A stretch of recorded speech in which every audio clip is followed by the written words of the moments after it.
So magandang araw mga kadaks. Ngayong araw i-update ko po ang aking mga alagang baboy po dito sa aking baboyan. So marami kasing nagsasabi sa akin na wala na daw akong alagang baboy kasi hindi ko na daw ina-update sa Facebook, sa YouTube channel. Kaya ngayong araw po iba-vlog ko po ang aking mga alagang baboy, papakita ko po sa inyo. So kagaya po ng sinabi ko sa inyo nung mga nakaraang video na ang isa ay parami na ng parami pero hindi pa naman gaano. So papakita ko sa inyo mga kadak. So nandito ang aking mga alagang baboy. So ito, ayan.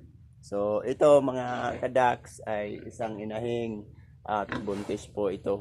At nandito naman po yung iba. At ito, that's, mayroon po dito, yan, dito, inahing din to mga kadaks at ito ay buntis. Ito ay buntis na mga kadaks at kay ay lang ito. At dito naman mga kadaks sa kabila ay mayroon din ditong isang inahing. So ayan. Ayan, kadak. So, naiay na din yan. So, hinihintay ko na lang ang resulta ko na mag 21 days kung buntis talaga. Napakalaki nito mga kadaks. Maano to sa akin, mas mataas pa to sa akin ay na ito. So, ayan, tatlo na po yung pinakita ko sa inyo, tatlo ng inahing. Kasi nga po, tulad po ng sinabi ko sa inyo noon, nagsimula po ako sa isang inahing ang inumpisahan ko. Ngayon po ay may tatlo na po akong mga naiay na po dito at yung isa ay buntis. At dito naman po mga kadak sa kabila ay mayroon din po ditong baboy. Ayan. So ito mga kadaks ay gagawin ko din po itong inahing. Ito siya. Ayan. So, maganda rin ang katawan. So, dito mga kadaks ay meron din po ako ditong patining na isa. So, ayan. Ayan mga kadaks. So, di ba? Ang ganda ng katawan. Kasi, di ko pa yan binibinta kasi ano siya, medyo bisaya siya na baboy. So, yung aking naman mga kadaks patining is nandito. So, nakita nyo na yung aking inahing. So, dito mga kadaks ay meron akong patining. Kasi pumunta ako sa kulungan. So, dito naman mga kadaks. Yan, dito ay mayroon din po akong 10 inahing dito. Ayan. 10 po yan mga kadaks. So, ayan. 10 po sila mga kadaks. 10 po ito na nandito. So, ito mga kadaks, wala pang 3 buwan. Wala pang 3 buwan po ito. At wait lang para makita nyo sila ng lubos. Ayan mga kadaks. Wala pa po silang 3 buwan. Ayan.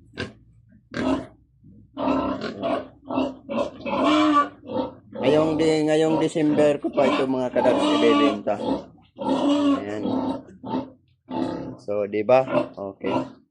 So, ayan mga kadaks, sana nakita nyo ang aking mga patining. So, hindi pa naman nawawala mga kadaks yung aking mga alagang baboy, yung aking pag-aalaga. So, mayroon pa din naman. Actually po, ngayon po, unti-unting dumadami.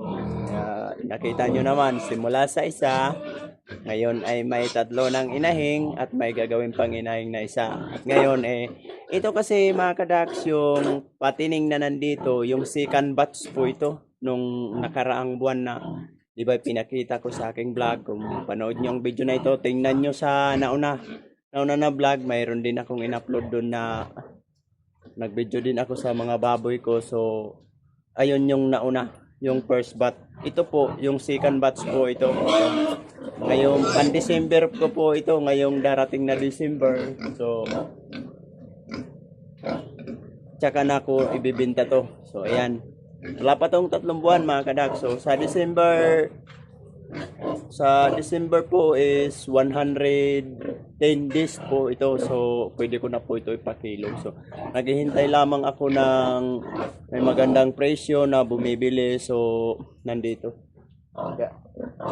Tsaka ko timbang yung aking mga patining. So, ayan, kita nyo naman mga kadaks yung mga katawan. So, nasa pag-aalaga po yan ng baboy. Kung marunong ka mag-alaga mga kadaks, talagang makakarami ka ng baboy. So, yun lang mga kadaks ang aking papakita sa inyo ngayong araw. Sana nagustuhan nyo ang aking ipinakitang video. So, gaya na naman, nagsasabi sa akin na nakakapanood ng aking video na wala na ang aking nagsasabi sa akin na wala na ang aking mga alagang baboy. So, hindi nawawala yung aking mga alagang baboy mga kadaks. Lalong-lalo pong unti-unting paparamihin ko po yan. Huwag kayong mag-alala, i-upload ko po sa inyo yan kapag kahit konti pa lang o hanggat sa dumami. So, ayun lang mga kadaks, maraming salamat. Sana nagustuhan nyo ang aking mga video. Sa mga nagsasabi sa akin ng personal na wala na ang aking mga alaga, i-comment nyo na lang sa comment section at sasagutin ko po yan.